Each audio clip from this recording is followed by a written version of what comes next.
하며 주님과 동행하는 삶 살게 하여 주시옵시고 십자가의 사랑 권세로 세상을 이기고 믿음을 지키게 하여 주시옵소서. 오늘도 주의 은혜가 넘치기를 소망합니다. 주의 사랑이 역사하기를 소망합니다. 주의 말씀이 흥황하기를 소망합니다. 주여 함께하여 주셔서 은혜 위에 은혜를 허락하시고 또 우리의 영혼을 치유하며 세상을 빛나게 할 수 있는 귀한 말씀이 되어지게 하여 주시옵소서.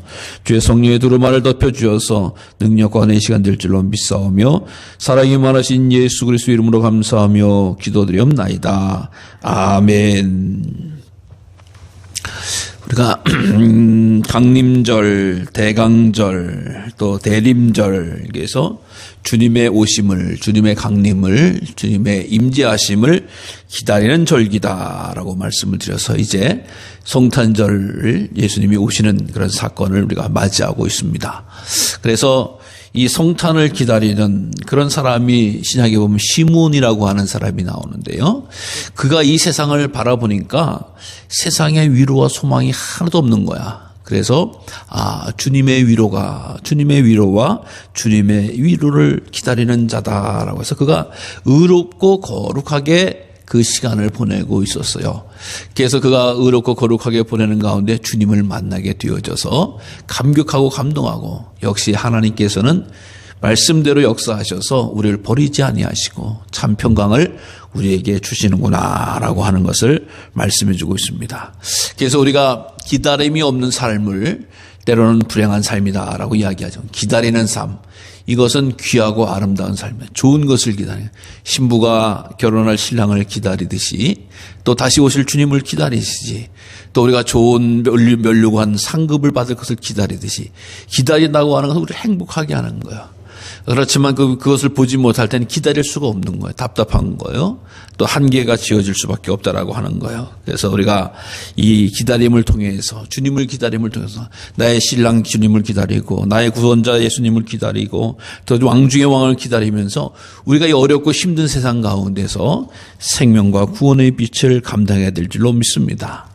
자, 오늘 본문의 말씀 미가서의 말씀이에요. 미가라고 하는 선지자가 하나님의 말씀을 선포했는데 미가가 살아던 약 기원전 600년의 그 삶은 참 비참한 그런 삶이었다라고 하는 거예요. 그래서 하나님께서 이스라엘 백성들을 치시기로 작정을 하신 거죠. 그래가지고 이스라엘 나라가 하나님께 혼나는 방법은 돈이 없어서 군사력이 약해서 외교력이 떠나져서 아는 거야. 하나님 보시기에 하나님의 질서와 하나님의 법칙에 따라서 살지 못할 때 하나님께서 그들을 치시는 거예요. 그들을 훈련시키는 거예요. 그러니까 그것을 보면 얼마나 가슴이 찢어진지 알 수가 없죠. 그러나 세상은 그걸 몰라. 그래가지고 어떤 일이 벌어지느냐. 첫 번째 하나님보다 우상을 숭배하는 거예요. 우상을 숭배. 예, 우리가 계명의 두 번째 우상 숭배하지 말라, 만들거나 절하지 말라라고 하는 말. 우상을 숭배하니까 우상 숭배하는 동시에 뭐라고 해야 되냐? 우상을 숭배하면 하나님이 없는 사람이 되는 거예요. 하나님이 없는. 하나님은 오직 여호와, 유일하신 여호와 하나님이시다라고 해서. 그래서 하나님만을 섬겨야 되는데 세상 사람들이 우상을 자기 집에다도 만들어 놓고 길거리에다도 만들어 놓고 자기 멋대로 만들어 놓고 그래서 막 섬기는 일이 벌어졌다라고 하는 거야. 그리고 성전에서도 아주 더러운 일까지도 행해도 전혀 부끄럽지 않은 거예요. 하나님의 뜻을 모르니까 하나님이 없다고 생각하니까 그렇게 되어진다라고 하는 거예요.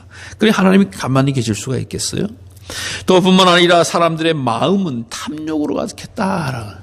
우리 십계명 가운데서 10번째도 내 이웃의 것을 탐내지 말라라고 하는 말씀이 있거든요. 탐욕이라고 하는 게 뭐예요? 상대방의 것 생각지도 않고 내 것만 취하고 내 것만 가지려고 하는 거야. 내 것만 취하려고 하는 거야.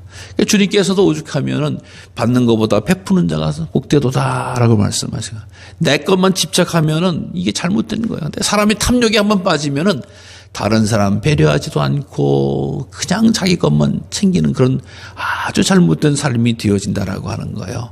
그래서 이 탐욕적인 마음이 그러니까 서로 뺏고 빼앗는 거예요. 이게 정글의 법칙과 같은 거죠. 하나님의 질서와 하나님 나라의 법도가 아니라고 하는 거예요.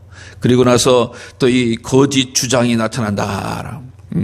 여러분 거짓 주장이라고 하는 것은 권세자들이 즉 정치가들이 또 왕과 그 세도 있는 사람들이 자기의 유익을 위해서 거짓말을 막 하는 거예요. 그러니까 다른 힘없고 부족한 사람들은 저거 잘못된 건데 하지만 얘기를 할 수가 없는 거예요. 그러니까 거짓 주장을 막 부려도 괜찮다라고 생각을 하게 되는 거죠. 예. 그러니 얼마나 더 사람 백성들의 삶은 피폐해지고 또 있는 사람은 더 이렇게 더 잘못된 것을 가지게 있겠어요. 또 뿐만 아니라 거짓 선지자들이 흥황하게 되어 나타나게 되어집니다. 여러분, 선지자의 역할을 제가 수누이 말씀을 드렸죠. 하나님의 말씀을 전하는 자다. 하나님의 말씀 입에 있는 자다. 주의 영이 임한 자다. 라고 이야기하는데 하나님의 말씀은커녕 사람들 듣기 좋은 얘기만 하는 거예요. 그래, 권력자들에 붙어서 그래, 당신이 말하는 거 옳은 거야. 당신이 잘하는 거야. 그러면서 엉뚱한 소리를 계속하게 되어지는 거예요. 또 뿐만 아니라 그 권세자들은 다 타락을 하게 되어지는 거예요. 예. 결국 하나님께서는 그래서 그 시대를 쓸어버리십니다. 그래서 오늘 미가에서가 기억된 거는 기원전 600년 전인데 이게 북이스라엘이 멸망하고 남유다가 멸망을 당하는 그 모습 속을 보면서 이 미가는 선포한 거예요. 예. 그러니까 이게 더럽고 잘못된 거 하나님의 회초리인데, 하나님의 잘못인데 빨리 돌이켜야 되는데라고 하는 이런 말씀 가운데서 이 구원의 소망을 바로 오늘 이 미가의 입술을 통해서 말씀해주고 있는 것이다라고 하는 것이죠. 첫 번째 그 말씀이 뭡니까? 오늘 본문의 말씀 첫 번째 가는 가운데서 베들레헴 에브라다야 너는 유다 족속 중에 작을지라도 이스라엘 다스릴 자가 내게서 내게로 나올 것이라 라고. 베들레헴 너무 유명하죠. 특히 성탄절에는 뭐 전 세계로 베들레헴에서 예배 드리는 게 중계가 되어지고 많은 사람들이 예수님이 탄생하신 곳이라고 하는 것을 베들레헴으로 잘 알고 있죠. 예. 그래서 지금은 워낙 유명한데, 근데 사실 지금 가보면요, 1년에 딱 한 번 성탄절날 전후해서만 세계적인 집중을 받고 있지 거기 가볼 거 없어요. 성지순례 코스 예수님 태어난 곳이라고 해서 가는 거지. 거기 무슨 뭐 경치가 있습니까? 뭐 산수가 있습니까? 그냥 거기다 예배당 하나 져놓은 거예요. 마을구육관으로 추정되는 곳에다 예배당 하나 져놓고 거기다가 집중하고 있는 거죠. 근데 그 동리는 지금도 팔레스타인 자치라고 해가지고 이스라엘 사람들이 정치하는 데서 거기 가려고 하면은 갔다 나오면 검문도 받고 아주 그래요. 주변도 그냥 상가만 조금 있지 별일 아니에요. 근데 이 당시의 베들레헴도 마찬가지였어요. 이 베들레헴이라고 하는 것이 베들레헴에서 떡집이라고 하는 빵가게 뭐라고 하는 그런 의미를 지니고 있는데 사실 도시가 아니었어요, 여기는. 그래서 중요한 곳으로 치지도 않았어요. 한 1000명 정도 도시가 있는 거가 돼야지 도시로 쳐서 그런데 개수해도 되지 않고 그냥 예루살렘에서 좀 떨어져 있는 곳이다라고 하는 거기가 바로 베들레헴입니다.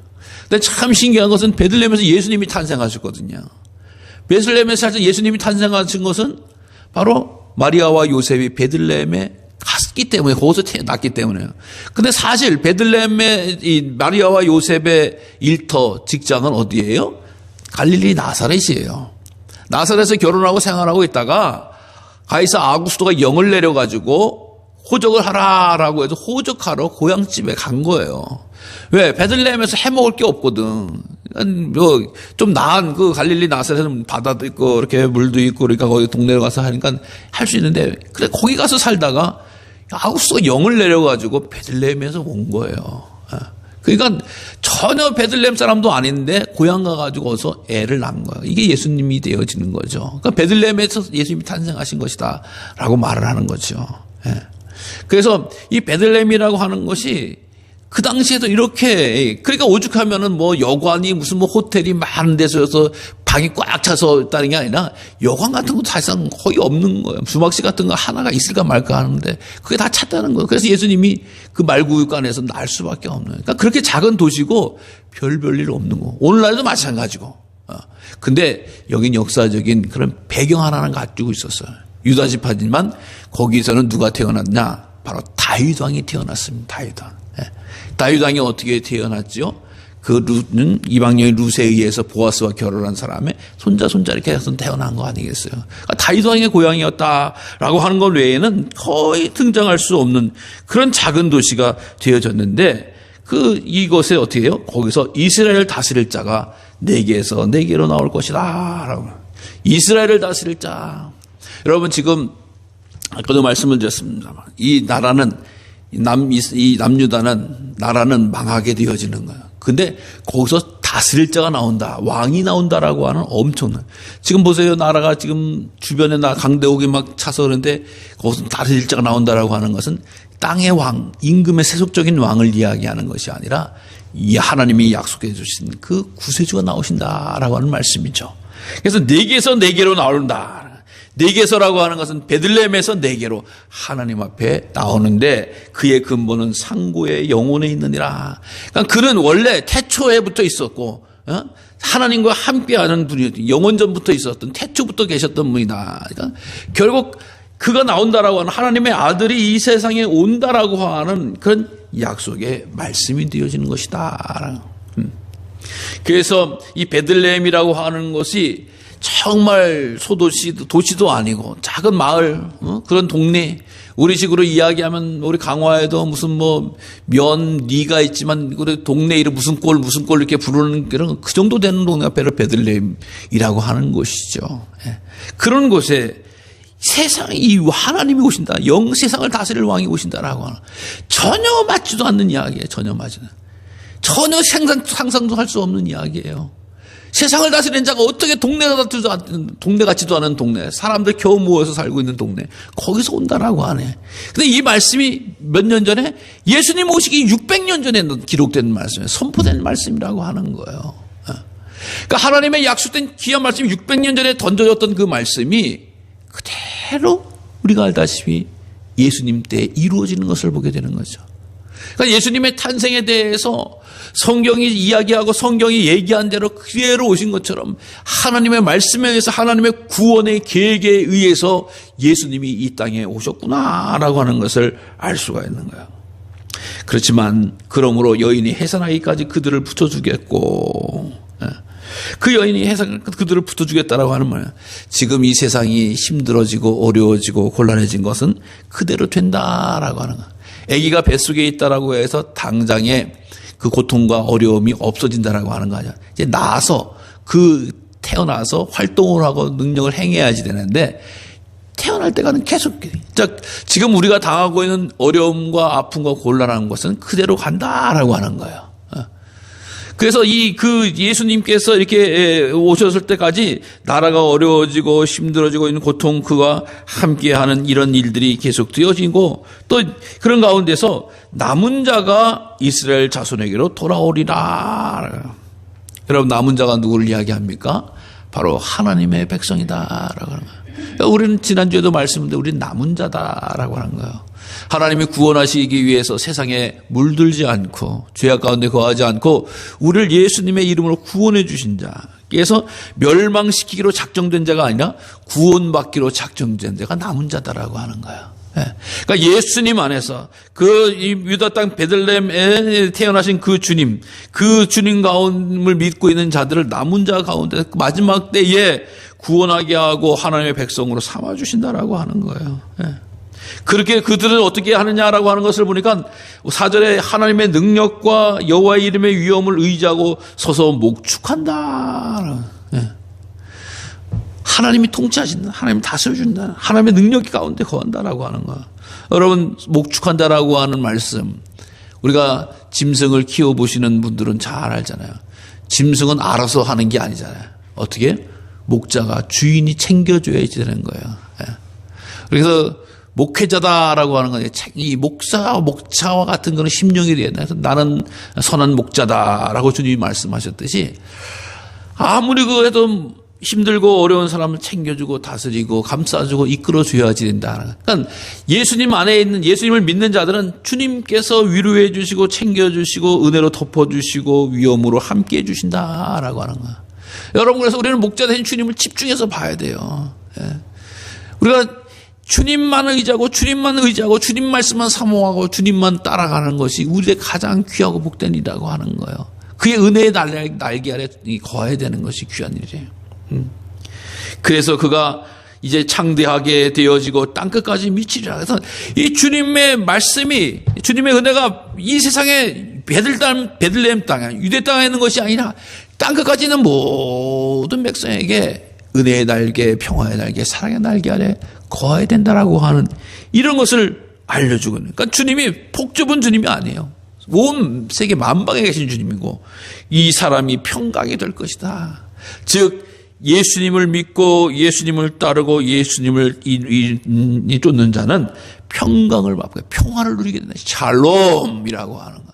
가장 기쁜 상태, 가장 온전한 상태로 나아가게 되어진다라고 하는 거야. 여러분, 우리가 성탄절을 기도하고 기뻐하고 감사하는 이유가 무엇입니까? 예수님이 오셔서 내 인생이 더 이상 이 저주와 허물 가운데 거하지 아니하고 평강과 소망으로 나아가고 자유와 기쁨으로 이루어졌다라는 확신, 믿음의 사람들이 갖는 것이다.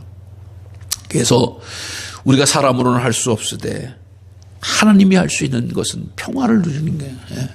여러분, 평화가 얼마나 소중합니까? 내 심령에도 평화가 얼마나 소중해요. 우리 가정에도 얼마나 소중해요.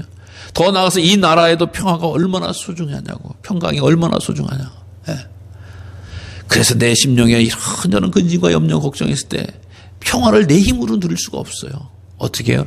예수님의 말씀으로, 예수님의 은혜로를 받아야지만 평화를 누릴 수 있는 거예요. 우리 가정 속에서도 그렇게 예수님이 주인 되어 달라고 기도하고 소원해야 될 것이 뭐예요? 우리 가정의 평화는 주님이 주셔야지 되는 거예요. 이 나라의 이 세계의 평화는 어떻게 해야 돼요? 주님이 허락해 주셔야 되는 거예요. 지금 온 세상에 두려워 떨고 있고 염려스럽고 있고, 특별히 우리 나라도 정말 최근 몇 년간은 그런 일이 없었습니다만 대포 한 방이 날아가거나 혹은 무슨 비행기가 떨어진다거나 무슨 총을 쏴서 어떻게 된다거나 그런 일이 있을 때마다 얼마나 참 마음이 불안해요. 예. 특히 우리 강화는 접경기역이라 가지고 얼마 전에 또 몇 년 전에 저 연미정을 통해서 북으로 사람이 갔다더라 어때더라 이런 얘기 들으면 남의 얘기 같지 않은 거야. 괜히 불안한 거. 이러다가 뭐 어떻게 되면 어떡할까. 이 평화가 깨질 걸 염려하는 거거든요. 예. 여러분, 인간적인 평화뿐만 아니라 주님께서 주시는 은혜의 평화, 사랑의 평화, 또 놀라운 기쁨의 평강이 되어지는 역사가 있으시기를 바랍니다. 네. 그래서 성탄절은 세계적인 명절이기도 하여 세상에 성탄절을 제일 많이 지키는 거예요. 세상 사람들이. 우리야 믿음으로 지키는 거지만 세상 사람은 휴가로 지키더라도 엄청나게 많은 사람이 지킨단 말이죠.